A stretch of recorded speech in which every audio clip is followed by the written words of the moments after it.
This is Upping Your Game, the podcast where experts share their strategies to help you, your team, or your organization thrive in today's fast-paced and ever-changing world. Today with us, we have Anthony Riley. He is a regional leader with the Challenger Sports, where he drives strategic growth, partnerships, and program development across the U.S. and Canada. His work helps to expand Challenger's nationwide network of camps, clinics, and coaching services. Anthony, welcome to the podcast. Thank you, Stephen. Nice to see you. Hey, 2026 and FIFA World Cup's right around the corner. I have a couple of questions for you, though. Okay? Yeah, all right. Here's the first one. The 2026 FIFA World Cup is a generational milestone.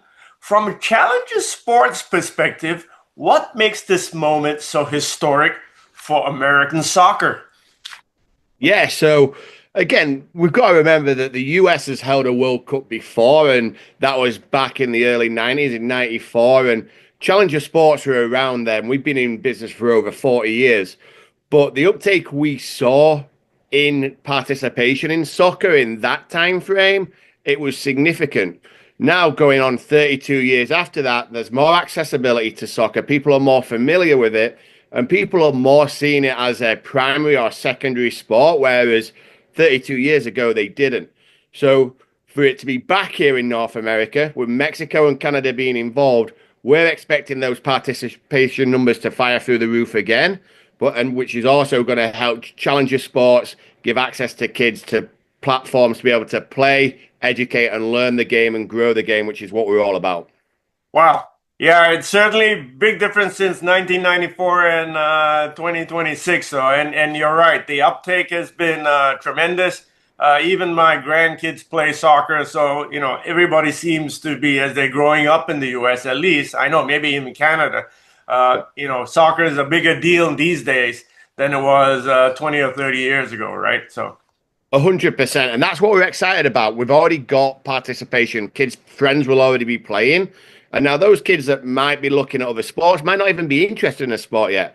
They're just going to see soccer on TV. They're going to have the activations around those cities, and they're going to be able to see it in its full flow of more of just a game, but a global event that everybody's interested in. Right. Perfect. So how is Challenger positioning itself to harness this global momentum, right? You talked about it through your own camps and partnerships and community engagement that you normally do, though. Yeah, so again, like you said there, Stephen, we're massive in the camps, the community engagement and partnerships and working within communities. Our main goal is always to help communities and give them the tools and the expertise that they need to be able to engage these kids, because in certain parts of the country, we still don't have soccer professionals or people with that education. So what we're doing is we have on a huge outreach to work with everybody and anybody we can, if they are interested in going on this journey with us, to really help really give kids the access to the game that they need. All right. Yeah, that's great because, again, the World Cup is a prize sporting event that every country wants to get. So you've got a great opportunity in 2026. So you've called the 2026 a once in a generational opportunity, right? What does that phrase mean to Challenger Sports and to you professionally? Yeah, I think when you talk about generational, I think everybody remembers their first World Cup that they can remember. For myself, I was 8. It was France 98. I remember the top players from Brazil and from France playing in that. And again, with the US talent that we're going to see on show in the US national team, the kids are really going to be able to get behind that and see, oh, this person came from near where I did, or they grew up in the high school that I'm potentially going to. There's that exposure now that kids don't just see it as necessarily a dream, but a reality, because it's not just something they're going to see on TV. They're going to, through Challenger Sports' platforms, have opportunity to attend our camps, have opportunity to attend our programs all across the country, as well with our other partners that we support throughout their journeys as well. professionally, this is a chapter Challenger have been preparing for really since the last World Cup that was held here. We always hoped that this would come back around, and Right. now for some people that might have been 6, 7, 8, I guarantee when that World Cup came around in '94, they got involved, they loved it, they enjoyed it, didn't have access to soccer. So now they watch soccer every 4 years because the World Cup's on. Now, with the Women's World Cup, they get access to that a little bit more.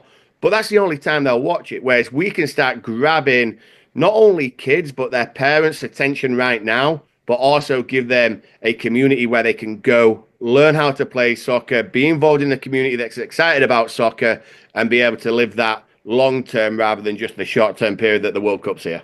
Yeah, that's a perfect opportunity for you guys. In fact, how is Challenger Sports leveraging the World Cup with those host cities? Because I believe there are 8 host cities or something, right? Yeah, so host cities obviously all across the US, Atlanta, Miami, LA, Houston, Dallas, so all across the country. And for us, we're working with the CareAlliance Plus, and what we're actually trying to do to be able to give kids the access into soccer that might see soccer as a too expensive sport to be involved in, because there's a lot of discussion between the pay to play model. We're looking to partner with organizations to sponsor camps so we can offer camps to these children free of charge. Oh, So, wow. again, organizations, corporations, they're getting their name on a camp, they're giving back to the community, and Challenger Sports are just providing the services and techniques that we need to be able to fulfill a camp from being a soccer camp operator for over 40 years. So, for us to be able to do that with the CareAlliance are doing a brilliant job of reaching out to corporations and certain entities to be able to, one, make sure we've got the pot of money, because these things do come at a cost, Yeah, that's right. soccer experts into those communities. But really, a parent that's like, well, I'm not sure if we can afford that soccer camp, there's not that barrier to entry, and we can Oh, get everybody engaged and start growing the game straight from that grassroots level. perfect. Because I think that's where collaborations kind of work, though. So, but then, that's collaboration with CareAlliance. How about your ability to engage local schools, clubs, municipalities to build that excitement around that whole event, right? Or leading up to the tournament, though.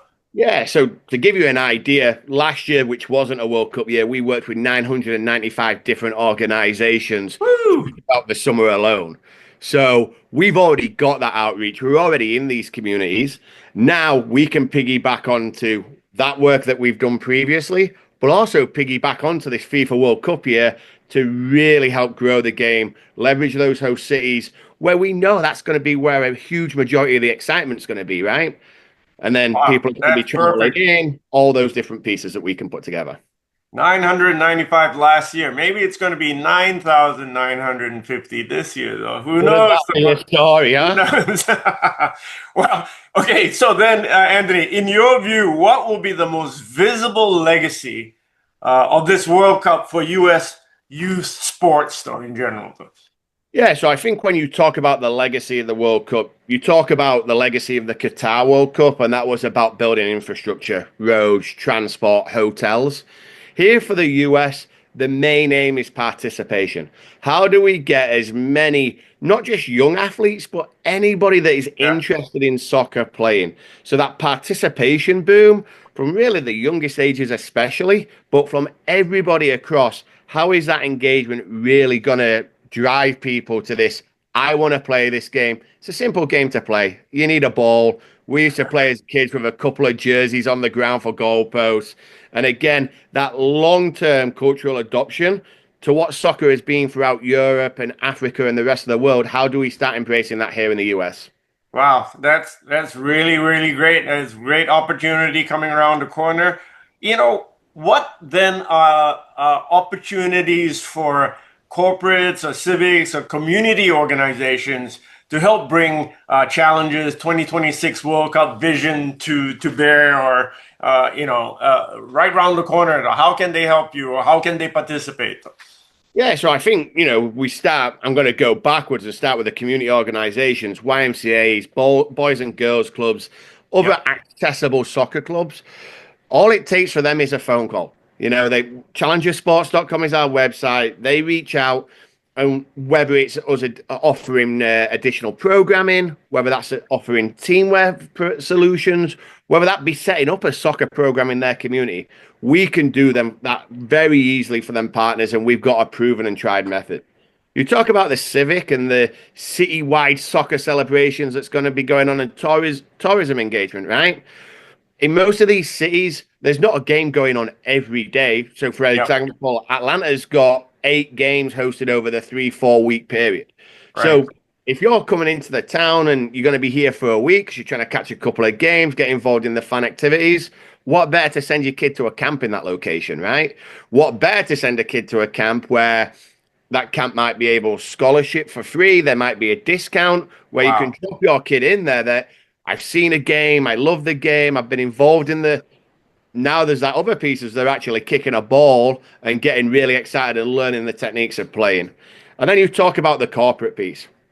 We know that FIFA and soccer, even though it's a sport that is loved globally, it's also a huge commercial asset to a lot of businesses.